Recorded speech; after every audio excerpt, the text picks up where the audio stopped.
Hi, this is Michael Buffer, and let's get ready for Bayloric TV.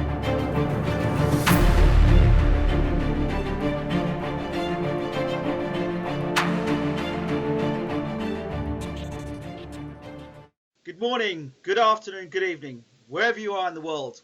Welcome to Bayloric Worldwide Television. We have with us trainer, mentor, student of the game, and veteran, Uncle James Ali Bashir, live from South Africa, Johannesburg.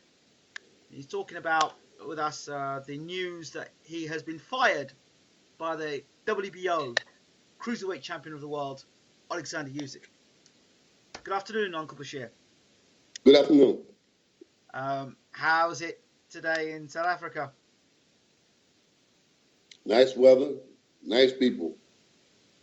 At least where I'm at. The people are going to wonder, first and foremost, why you're in South Africa. So for people obviously new to the channel who don't know what's quite going on with yourself, why are you in South Africa? I'm here working with a very young and green young man, heavyweight, Ruan Visser, the Giant King, and he's 6-1 as a professional. And I came in to see if I can polish up his game and guide him to the World Championship. Okay. So how long are you in South Africa for at the moment? I've been here now 3 weeks, and we're going to fight on February 24th. We'll do our first fight together. And I suspect in 18 months to 2 years, he should be right there in the thick of the heavyweight division. You know, he has talent. You know, he just has to polish up a couple of parts of his professional game. Okay. So how did you come to meeting this gentleman? I met him in the Vladimir Klitschko camp last year in Austria. And I liked his potential. I saw him box with Vladimir Klitschko, and I like what I saw, and I figured that I can build on what he already has going for himself. Yeah, he doesn't have a lot of amateur background, so I'm starting basically from scratch. But I'm known to start from scratch and build fighters. I'm known to do that. So I saw enough for me to be interested enough to fly into South Africa, to live here with him in his house, with his family, his mother, his father, his brother, his wife. You know, I'm here to make an impact, to take him over the line, but bring him over the line toward the heavyweight championship. And how have you been received in South Africa? For the most part, I've been received pretty well. I've done about several television shows. I went into Cape Town to visit Nelson Mandela's cell, but I couldn't get to the cell because the waters were dangerously rough. So I'll return there, God willing. I'll return there before I leave South Africa. I'm going to see Nelson Mandela's cell. That's part of the highlight of me being here in South Africa. But it's a 3-hour ride from where I'm at. But God willing, I'll get back there to see it before I leave South Africa. Wow, what's been the highlight, apart from the Mandela thing, what's it been like being in South Africa in terms of the smelling, the breathing, the eating, the drinking, boxing? What is it? What's the culture of boxing like out there? Well, boxing is in a dark place here in South Africa, in my opinion, because it's like most of the other parts of the world that I travel. There are no real teachers. There are no real teachers in the sport here in South Africa. So it's in the basement. It could use an improvement. But like in most parts of the world that I've been to, the trainers need to have trainers. The teachers need to have teachers. Most of the people that's in boxing today in America, Ireland, Australia, New Zealand, France, Italy, you name it, I've been there and I've observed it. And most of the trainers need to be trained themselves. So how would you fundamentally go about making that change in your suggestions? Well, it's a program that Emmanuel Stewart started, Emmanuel Stewart Online. And after the passing of Emmanuel Stewart, I have done a few of the programs in different parts of the world, and I intend to continue to do that. That would be great. My intentions is to continue to build on that, because trainers need to be trained. A lot of trainers, they get a world champion, 2 world champions, and they think that they know it all, but they don't know it all. They just got fortunate enough to have a good talent to win a world championship.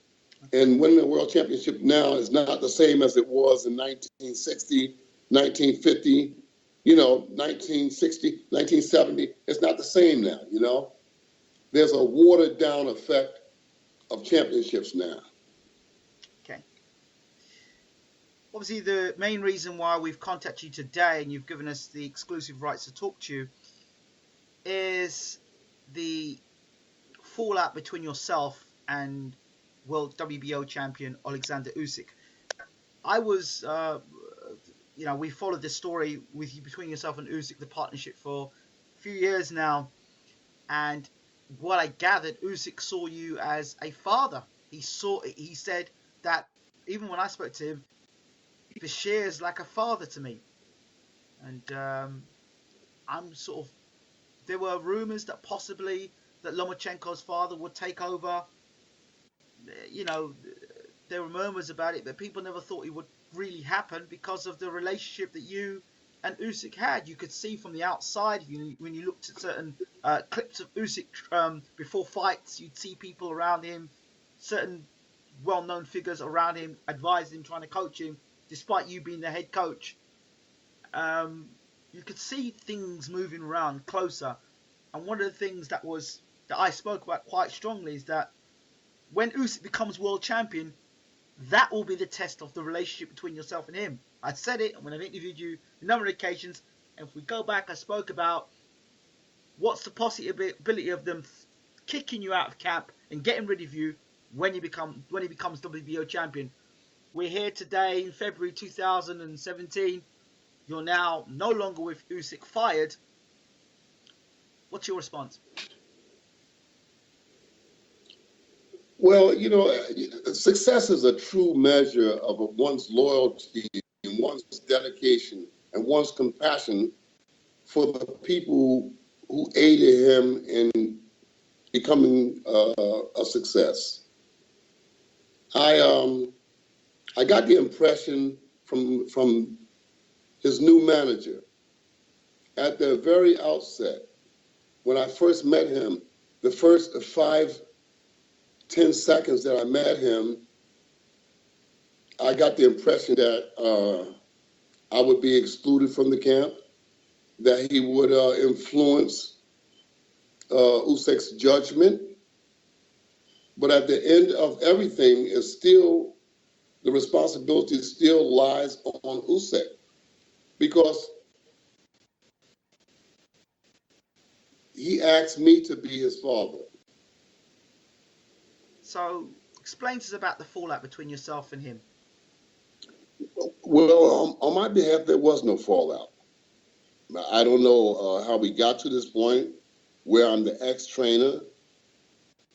I don't understand what happened, but I got the impression that after he won the world championship, that there had been a change in his character, in his relationship with me. This is just my opinion. Usyk may have a different opinion, but it's just my opinion.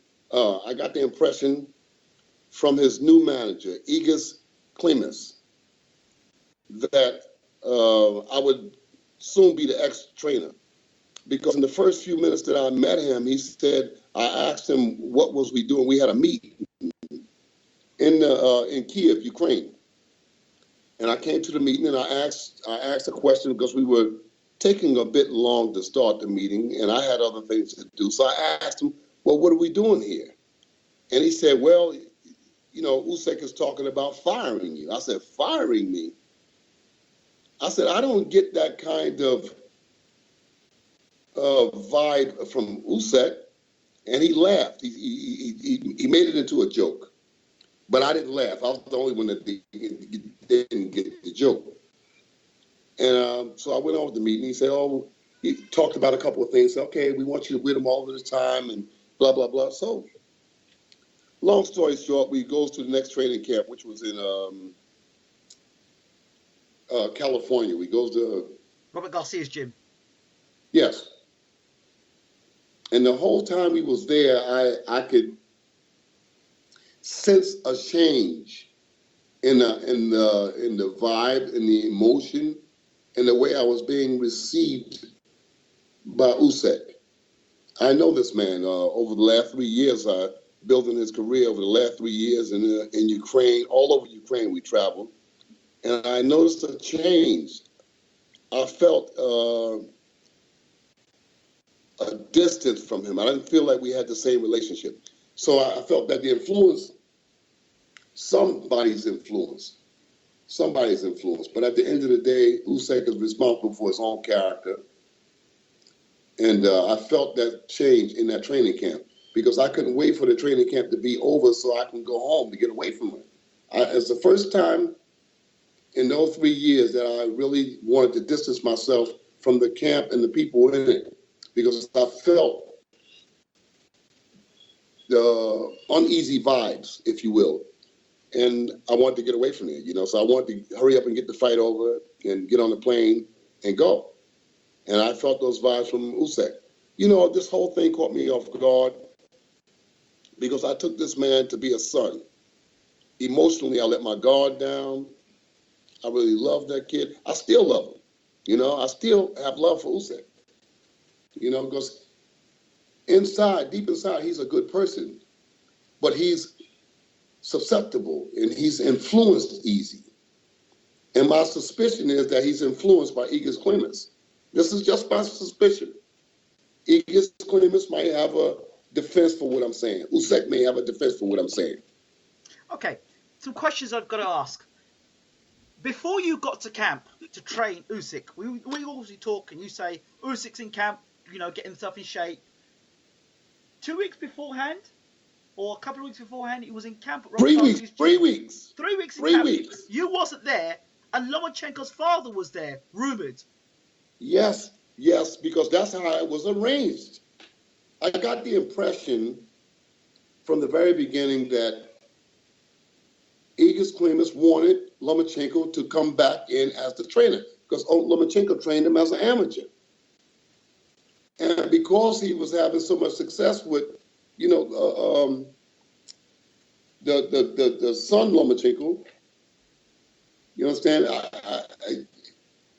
Vasyl Lomachenko, I felt that Igor Klimas wanted senior Lomachenko to train Usyk. I felt that from the very beginning, which I don't have a problem with.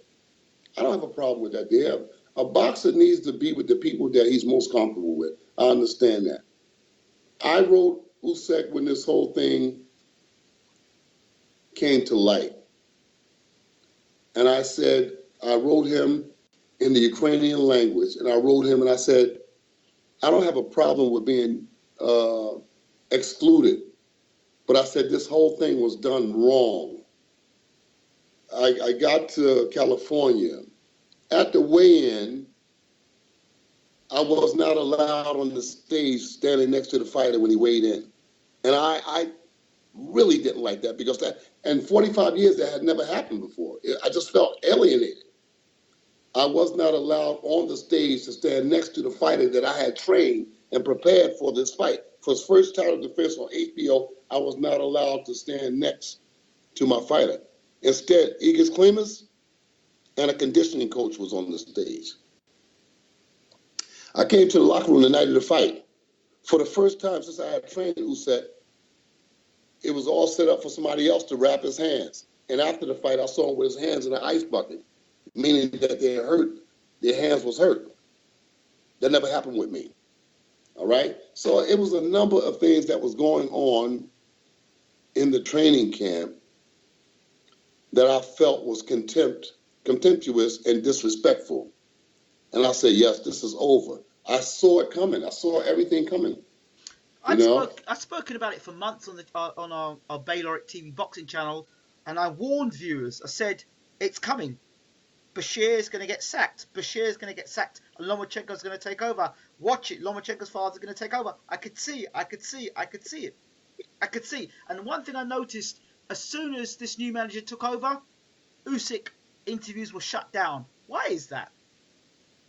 Repeat that? Usyk interviews were shut down. They started to close him off and not have the same access to him. Why is that? Well, you know, I didn't do any interviews with Usyk after the manager came in. I'm telling you this, the guy did not show me any kind of respect. He didn't embrace me in any kind of way with his spirit, with his words, with his actions, all his actions, his words, everything related to him showed me that I don't want you here. He never made me feel wanted, you know? And I'm the kind of person, I don't want to be where I'm not wanted, you know? I've been in this profession a long time, and I have a reputation for speaking my mind, speaking my heart, and I'm just calling it how I see it. Like I said, Igor Klimas or Usyk, they may have a different opinion from what I'm saying. They might have a different spin on this story. But Usyk knows, all right? I know this man. He's a spiritual man.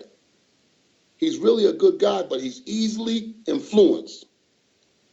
And when the word comes out, he may have a different spin on it. But in my opinion, he was influenced by Igor Klimas to make all these moves. When he wrote me, when he texted me about our demise. Wait, you mean he didn't have a face-to-face with you? You mean he didn't? No. This is somebody he's calling your father. No. He didn't look at you face-to-face? Didn't talk to you over the phone? No. How did he end it? He texted me and explained to me that he had respect for me. Wait a minute. Did he meet you when you had the relationship, when you built the beginning? Was it built on a text message?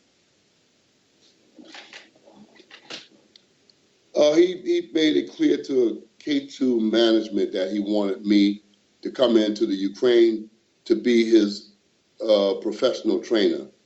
And I flew into Ukraine. We had to sit down, and then it began.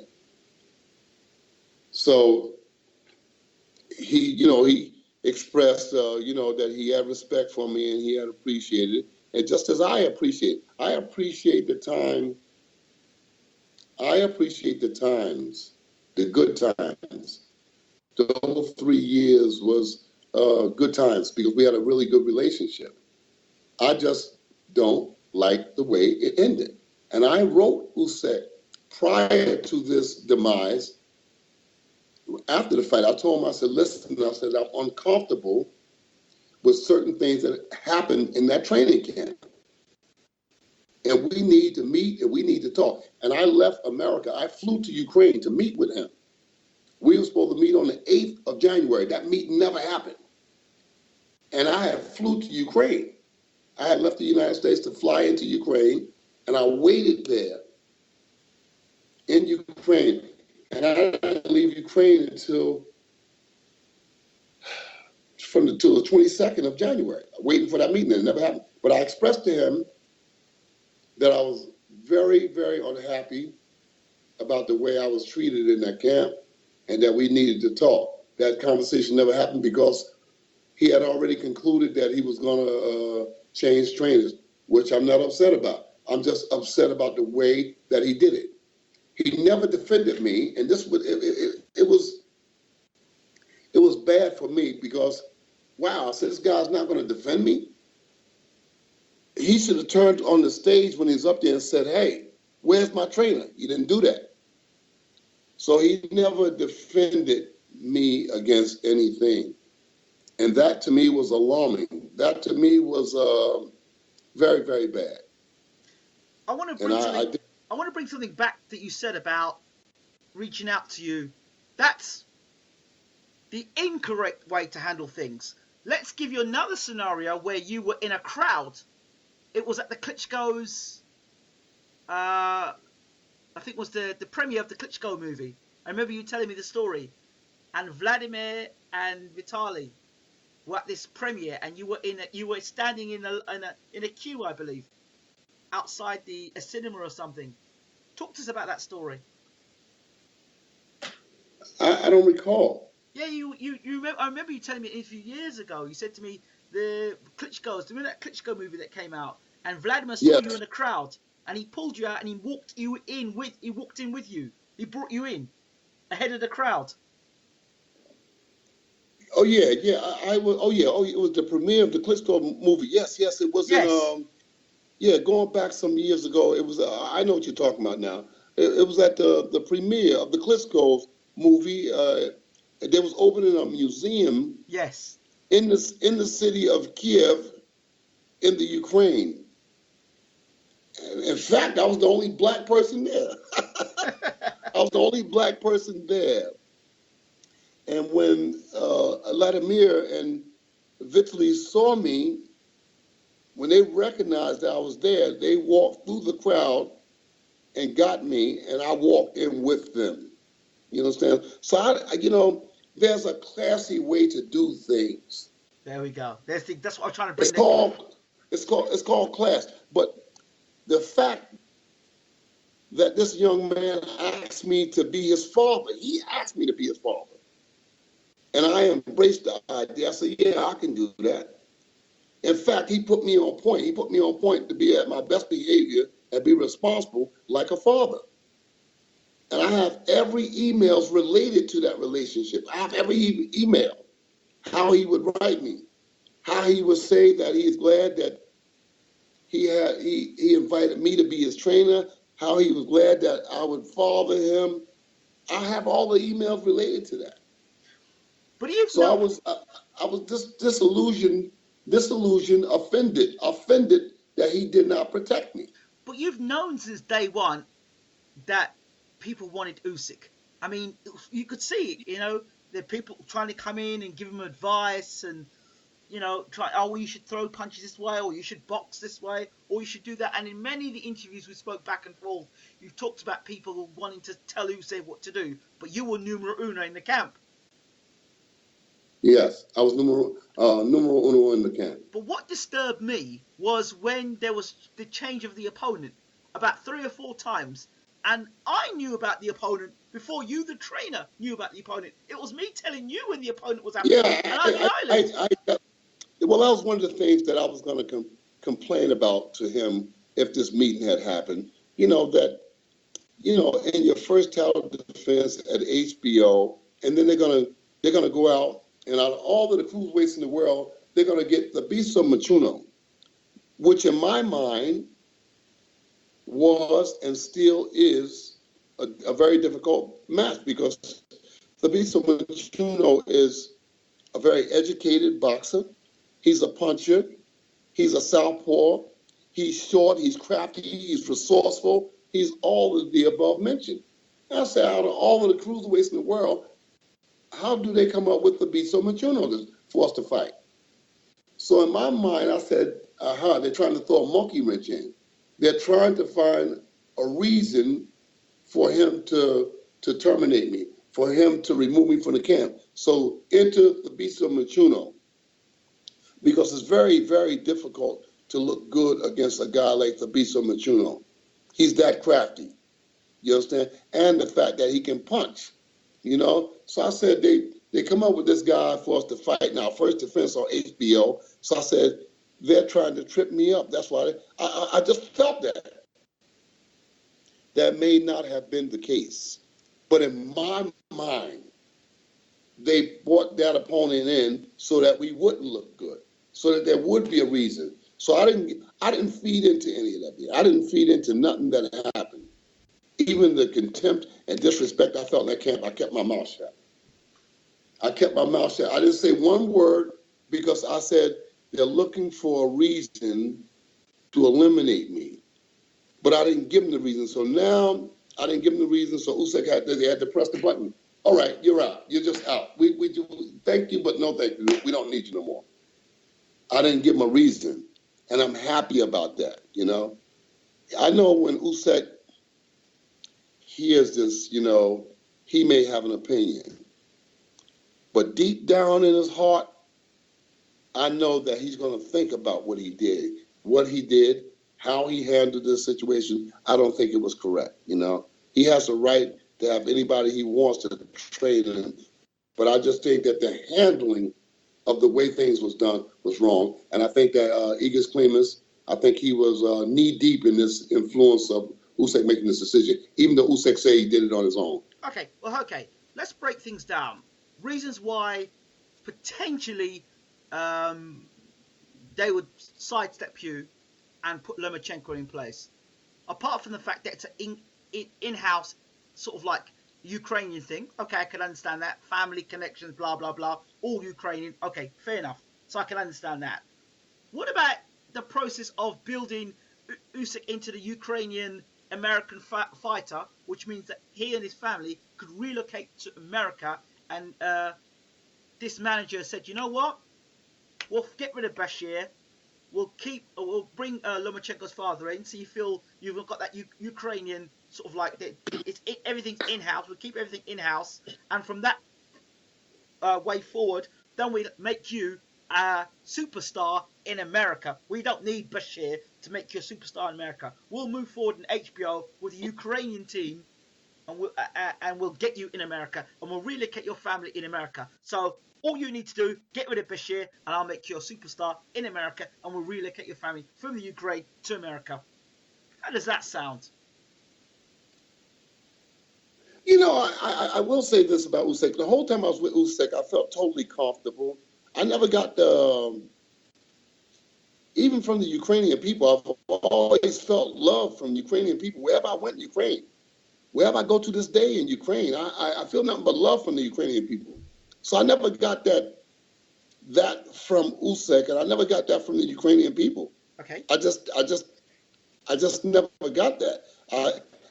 To this day in Ukraine, I get nothing but love from the Ukrainian people, and I love them back. I got big love for the Ukrainians. I got big respect because they're resourceful, they're durable, they're tough people. But when they see me and recognize who I am, wherever I am, if I'm in a mall, if I'm in a shopping supermarket, wherever I am, the Ukrainian people has always shown me love and compassion. And I love them, and I'm compassionate about them. I'm big on Ukrainian people, and that they made me feel like $1 million. So I never got that from Usyk. I never got any kind of prejudice from Usyk. He always extended himself, and that's why I'm so appalled and shocked and set aback by this whole thing, because I never got that from Usyk. I just never got that from him. And he said to me that this is my decision. Okay, he said it's his decision, but I know Usyk. I know him. And this is what he's overlooking. I know him. And I know that somebody else is in the mix. I know that somebody else is influencing this decision. Who? I don't know. So what did the text read? It's personal. I don't want to go and delve into his text. Okay, fair enough. Can you give us a gist of what the text said then? An idea or overview without going deep into the exact text.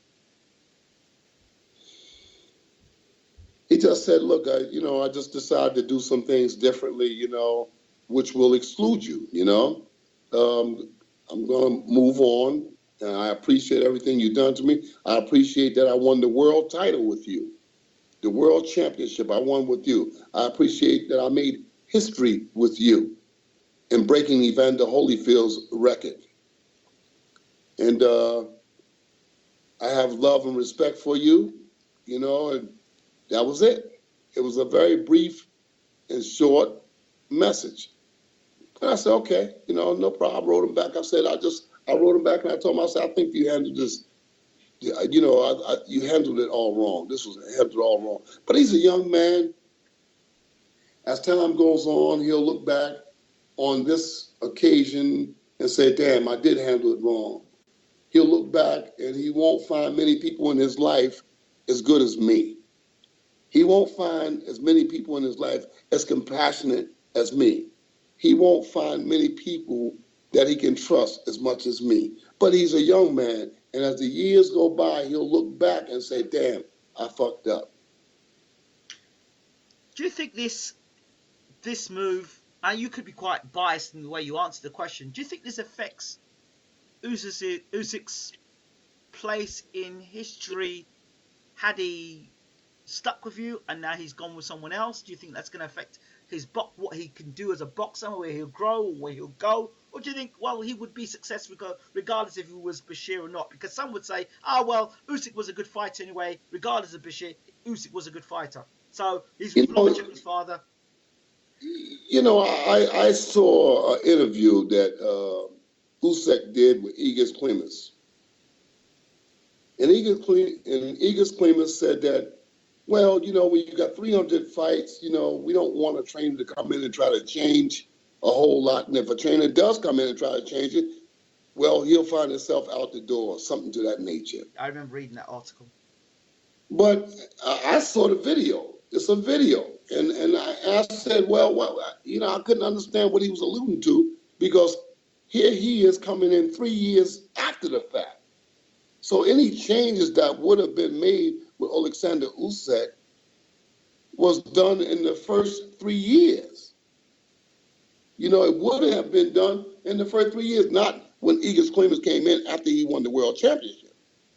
So I was trying to say, well, it was that statement there let me know that he wanted me out. You know, he wanted me out. So, okay, no problem. But to say that a fighter had 300 fights, he doesn't need this, he doesn't need, bullshit.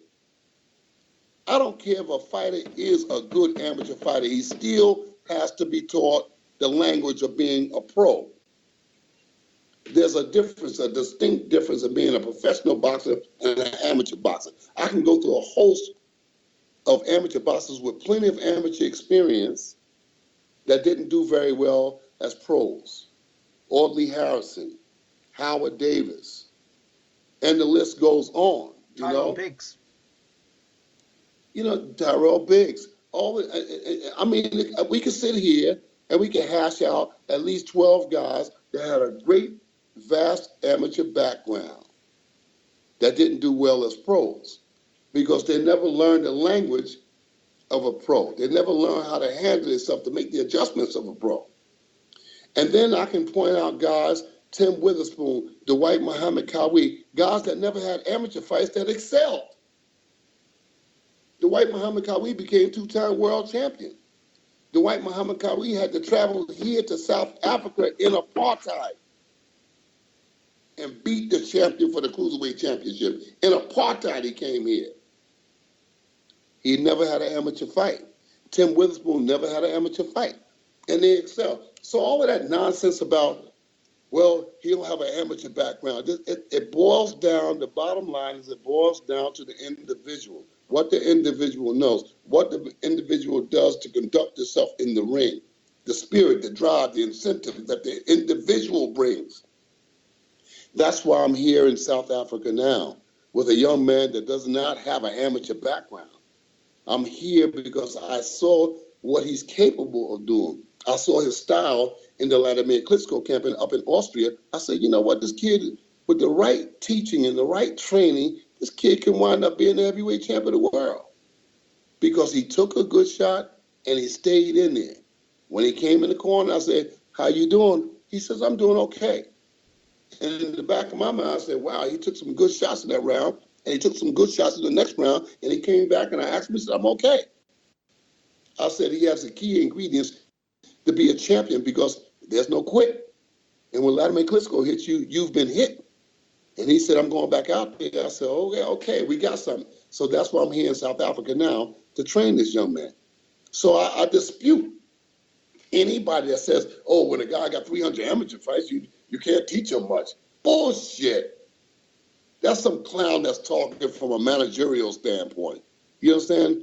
I know boxing, and I'll pit my skills against the best so-called trainers in the world, any of them. That go for anybody in the sport today. I'll pit my skills, my knowledge, my application against anybody in the sport today. I got 45 years that I'm coming to the table with. all right? And I'll pit those skills against anybody. I mean, what do you think? I'm here in South Africa because I got a pretty face? No. I thought that. It's Actually. because I actually thought you were in South Africa because of your pretty face. Yeah, well, some of the people here in South Africa think the same thing because I'm always on television.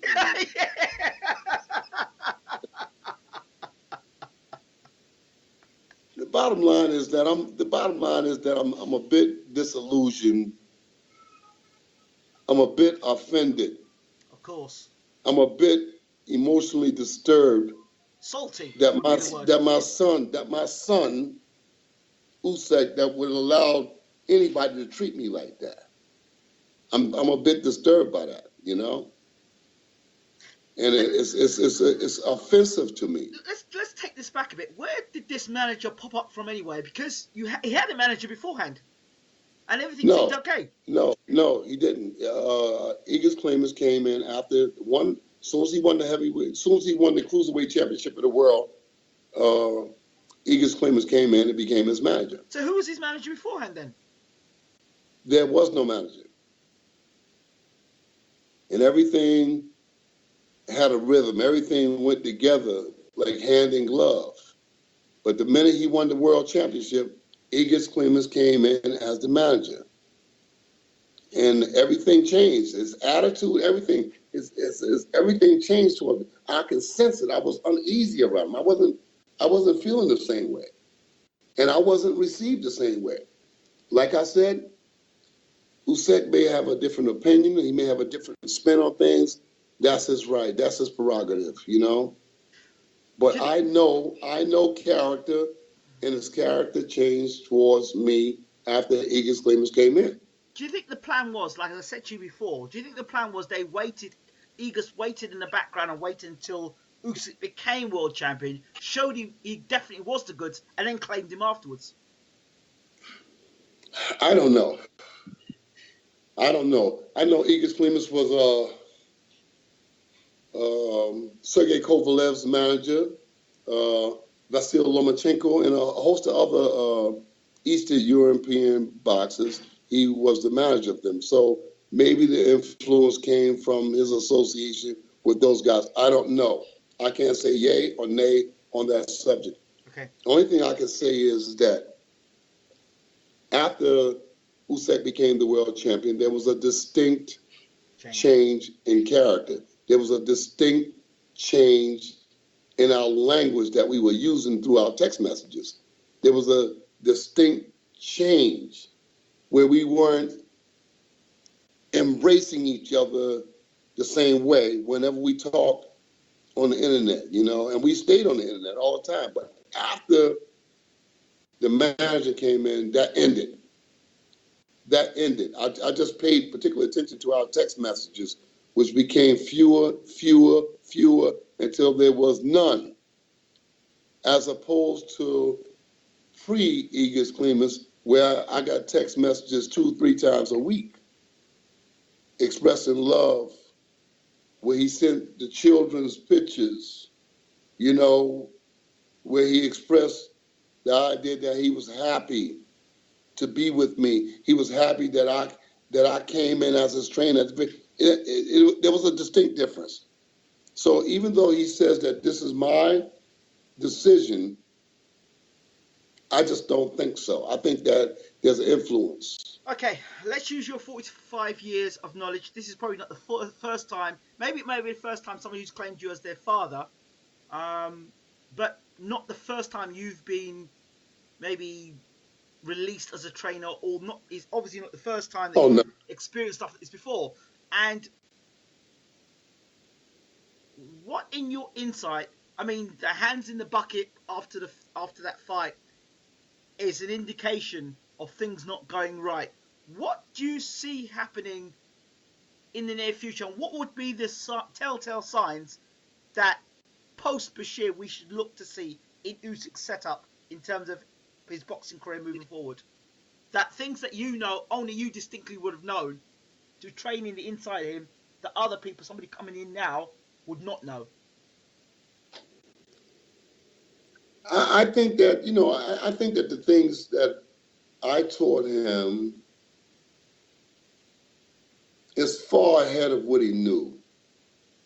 I think that for somebody to come in now, Lomachenko as it is, will basically train them the way that he's always trained them, and they're used to that. Bashir and Alexander, they're used to that. So no two trainers are alike, No two trainers are alike. So maybe they'll fare well, maybe they won't. I just think that you have to make different changes when you fight professional fighters. Usyk is a very good fighter. He's a very sturdy fighter. He's a very mentally sturdy fighter. So he won't be shaken easy. I can see him unifying the cruiserweight titles and moving on to the heavyweights and possibly gaining 1 or 2 titles up there. He has the ability. He has the style. He has the enthusiasm. So I think that he can do. I still think he can do pretty well. But it'll have to be key who he has on board again, and his team and management and his hands. I mean, that you've got to look after your hands, and if his hands are not being wrapped right, that could be a problem for his career. I just found that all of that stuff was just so. It was just so offensive and disrespectful. And nobody said a word to me. I didn't want to. My first instinct was to say something, but I said, "Nah, this is moments before a big fight, our HBO debut." So I just kept my mouth shut. I didn't want to be disruptive. I didn't want to be, just rowdy. Because I really wanted to blow up in that locker room. I want to blow up. I wanted to blow up. But I said, "Nah." And then when the fight was over, I said, "Take me back." I packed my bags and I went to the airport. I'd rather be in the airport alone than to be around those people, because I didn't feel love. I didn't feel wanted, and I don't want to be nowhere where I'm not wanted. Up until that time, like I said, I never felt any kind of prejudice from Alexander Usyk. No, and the people around. I just never felt that. I felt welcomed. I felt family, But when this guy came in, it changed like day and like night. That's how quick things change. That's how quick it changed. Vladimir Klitschko, a fellow Ukrainian, what do you think Vladimir would think and Vitaly would think of the way that you've been fired? Knowing them. I don't. Vladimir and Vitaly Klitschko is completely a horse of another color. Those guys, Vladimir and Vitaly, those guys have, oh man, how do I describe them? Those guys have treated me above and beyond the call of duty. Those guys have extended me head over heels. Those guys have shown so much protection and class and love for me over these years. It's when I think about the stuff that those two guys have done for me, when I think about all of the respect that they have afforded me, it's just mind-boggling, It's just mind-boggling. I can't imagine Vitaly or Vladimir treating me in such a manner, or letting anybody else treat me in such a manner. All right? I mean, I've been cases where Vladimir verbally come to my defense when he felt that I was being disrespected. Verbally. Could you give us an example of that? There was somebody in the front office mouthing off to me one time.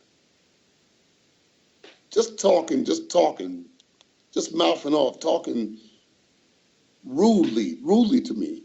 And Vladimir interjected and said, "Hey, you keep your mouth shut. You do not talk to him like that. You don't talk to Bashir like that." And he made his presence felt. And they humbled themselves, apologized, and went smoothly away. But he was angry. And I felt very proud of that. I felt very proud of that. I'll never forget that. He raised his voice and said, don't talk to him like that. Vladimir is very protective of his team, very protective, very respectful, you know. I mean, naturally, and you be with a person for 13, 14 years, naturally you're going to have some run-ins.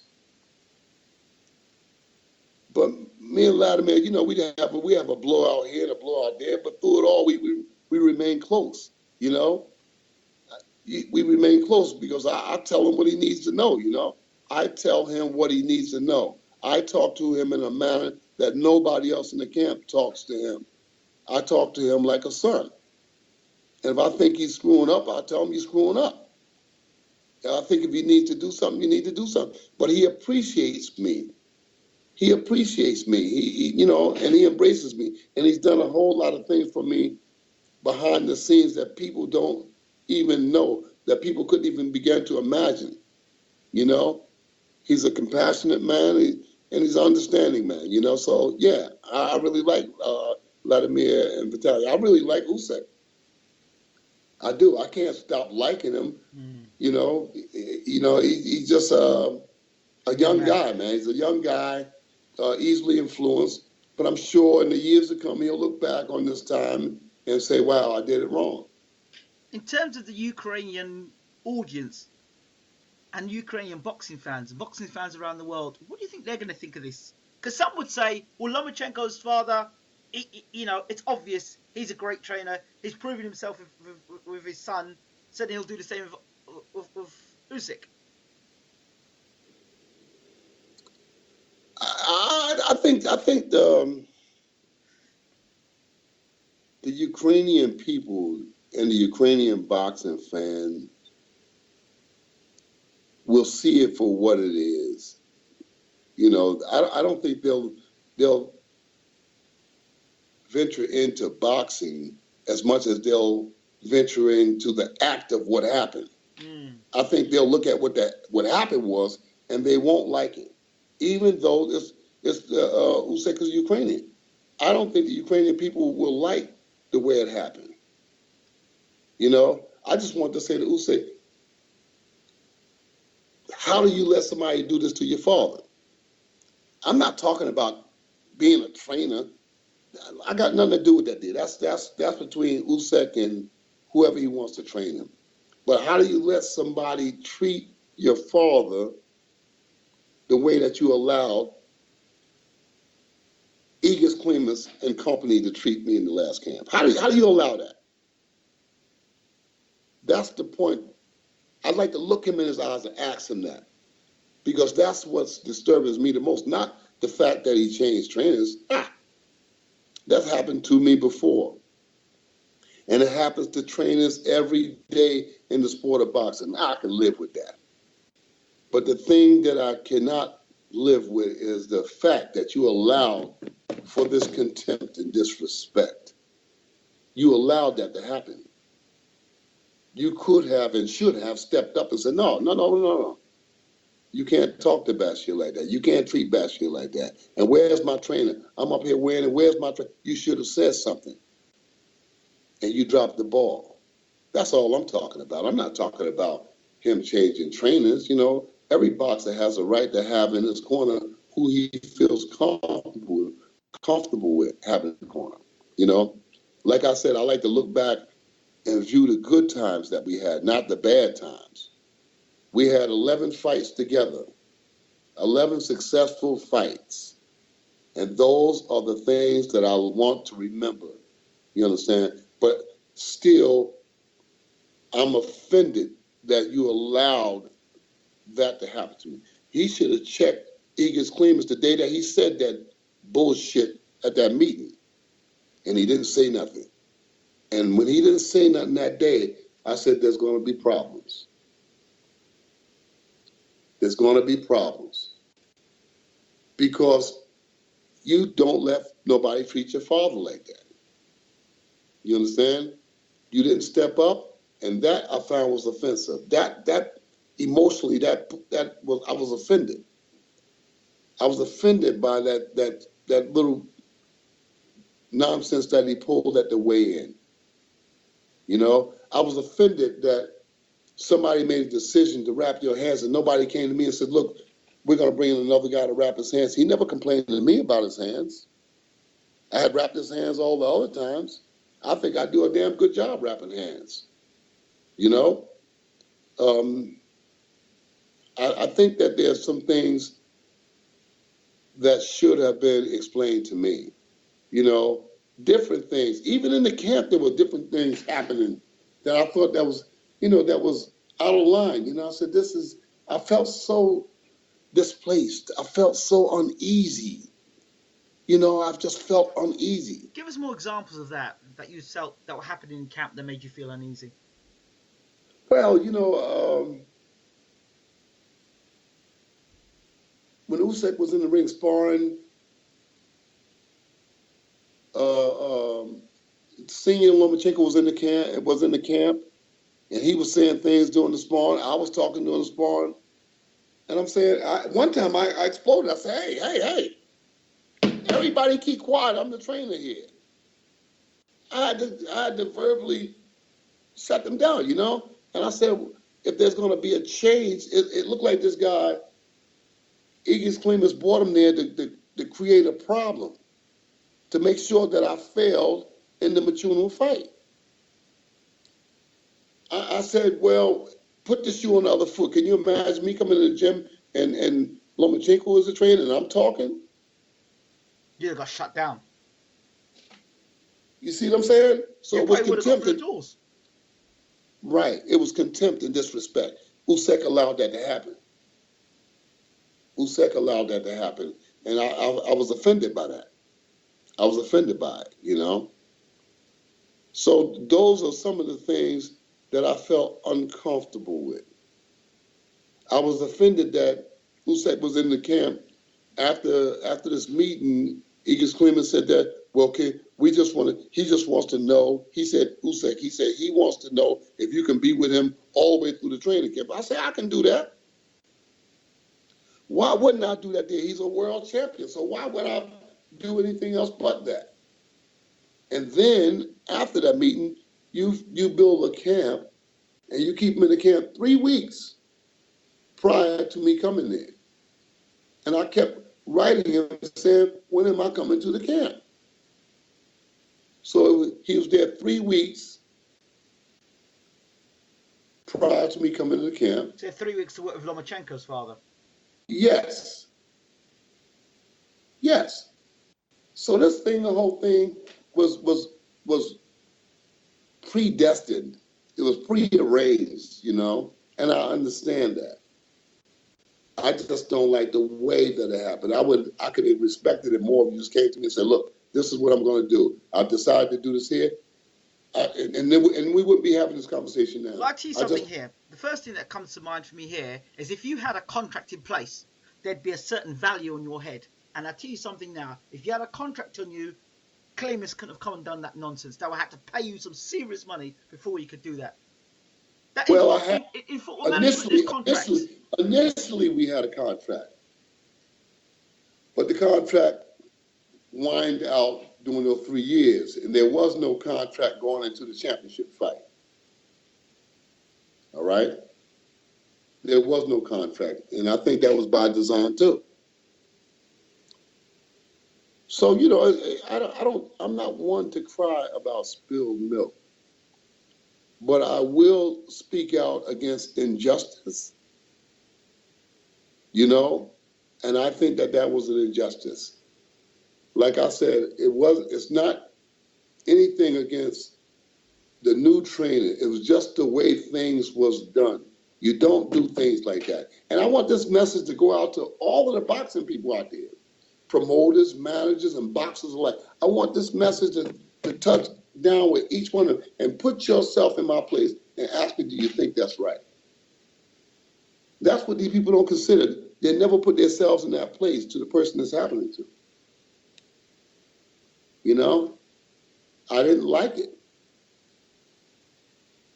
But But and there's other people in Ukraine that I can do the same thing with. The same exact thing that I did with Usyk, I can do with them. If I got a guy that can listen to me, I can take them to the World Championship. Does this harden your heart in any way towards fighters because of what Usyk has done now? Has he muddied the waters for other fighters in the future for you? No.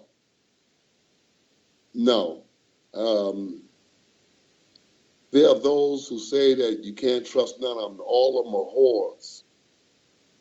But I've never believed that. I've never been that kind of person. No, every individual is different. I'll believe that until I'm dead. My mother always told me, she said, son, she said, when the air gets thick, she said, get out while you can still breathe.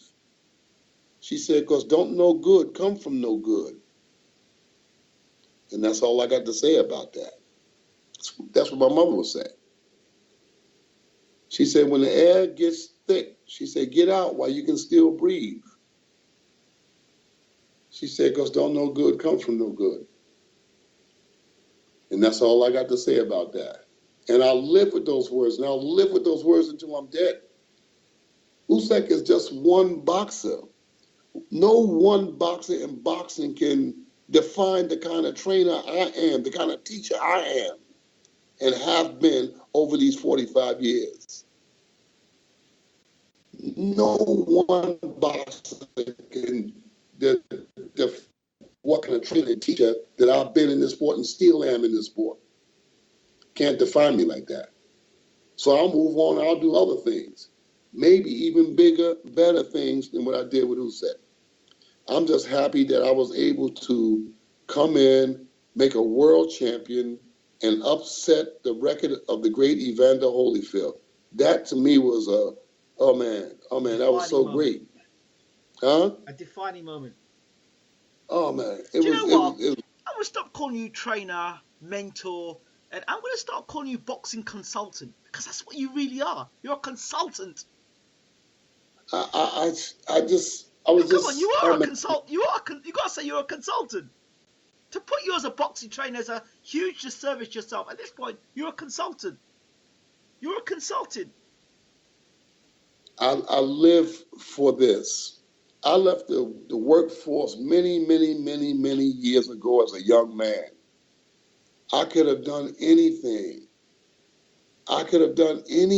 Man. Politician, lots of things I could have done. But the boxing bug bit me as a young man. You ever look and back? I said, man, this is what I want to do. And this is what I've done. And I paid my dues over those times. I lost a lot. I lost a lot along the way, I'm just thankful to God that my children respect me as their father. I had some rough times with my children because of my absenteeism, because of this sport. But we're all in a good place now.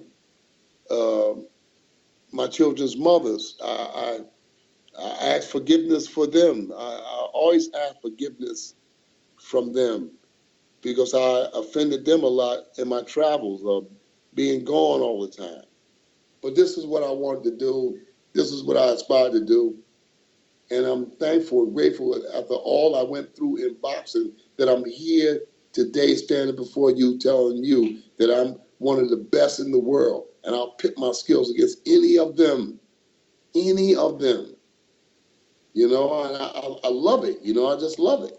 I'm addicted to it. Like they say, drug addicts, I'm addicted to what I do. And now I'm down here in sunny South Africa and I'm doing it to death. Let's talk about the sort of support you've had since the fallout or the firing because I broke the news story and got out quite quickly and got a lot of people coming back about it myself, got a lot of inbox messages and there's one person said to me on the channel, where's your source that Bashir got fired? People like sources. Well, I'm glad that somebody was. I'm glad that somebody was offended to come at you like that. But I got so. You know what? I got so much compassion and love from the people of Ukraine. It brought tears to my eyes. I got so much respect and love and compassion from the people of Ukraine. I got more calls and emails and texts from the people of Ukraine than anywhere else in the world. Anywhere else in the world, out of all the places in the world, I got more texts and calls from Ukraine and behind Ukraine, Great Britain. I got all of those calls more calls than I got from America, and that made me, that made me whole. That made me whole. I said, wow, respect is a deep thing, I want to take this moment once again to give acknowledgement to UA Boxing News. They do a terrific job. Any interviews that we do with you, Uncle, especially we're talking about Klitschko, we're talking about Usyk. This interview in particular, they'll put out as well. Any news that we have, Ukrainian Boxing News are right on it. So I want to give them a shout out and thank them for covering the interviews that we've done together, Uncle. I want to thank you as well for the interviews and the exclusive. I want to thank the Ukrainian press too. The Ukrainian press do a fine job. They do. You can't. That's why I say you can't never dismiss anybody. You can't dismiss anybody. I love what I do. And I don't let nobody change who I am. I don't let nobody change my character. I don't let nobody change and I'll stand up to anybody that's trying to change or anybody that's being derogatory or offensive towards me. I love Alexander Usyk. He's a good guy, but he's easily influenced. And I wrote him, and I told him, what I thought. I wrote him in the Ukrainian language and let him know what I thought about this nonsense. Is your Ukrainian language good? Pardon me? Is it good? Is it understandable? Of course, I know it is. I use Google Translator. Okay, cool. Okay, fair. So he understands what I'm saying. He understands what I'm saying. I talked to him. I said, you can do what you want to do. And I'll say it again. You can do what you want to do. But I'm still your father. Until which time you tell me not to be your father, I'm still your father. Because you asked me to be. That's what I wrote him, and that's what I'm saying now. Wow.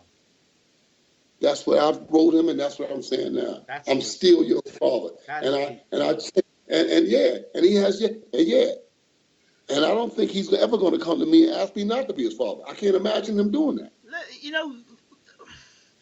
The world is a funny place, this thing called life. What happens if, I want to get your reaction to this now, if somewhere down the line it all doesn't go where Usyk wants it to go, or it does go where he wants it to go, and he says, you know what, I want this, but I want Bashir in my corner. Sorry, it doesn't feel the same without Bashir. And he comes back to you and says, look, Bash, father, I'm sorry. I really am sorry. I made some poor moves. I was young, naive. The lights blinded me. Would you take me back? Of course I would. I'm just that kind of guy.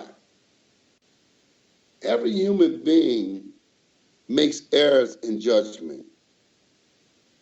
And every human being deserves a second chance, depending upon what he does. You understand? And this is not so bad. This is not bad, so humanly bad that I would not extend myself to him. I would do anything for him regardless, whether I trained him or not. I still would do anything for him. And anybody that knows me anywhere in the world knows that I'm not just that kind of guy. I'm just that kind of guy. I'm compassionate like that. So yeah, every person deserves another chance at doing something. Okay, just to close this interview off, do you have an update about the big man, Vladimir Klitschko, as he prepares to face Anthony Joshua? I spoke to Vladimir a couple of days ago. Vladimir's in a good place, and he's getting ready. He's getting ready. He's getting ready for the. A lot of people are seeing beyond the hype and actually saying to them, hey, Anthony Joshua hasn't really fought anybody yet, and Klitschko's got all the experience. And you know what happened? Both of them have pros and cons that works in their favors. You know, and that will be decided in that square circle. Anthony Joshua is a young, a hungry guy, a great puncher, a great talent.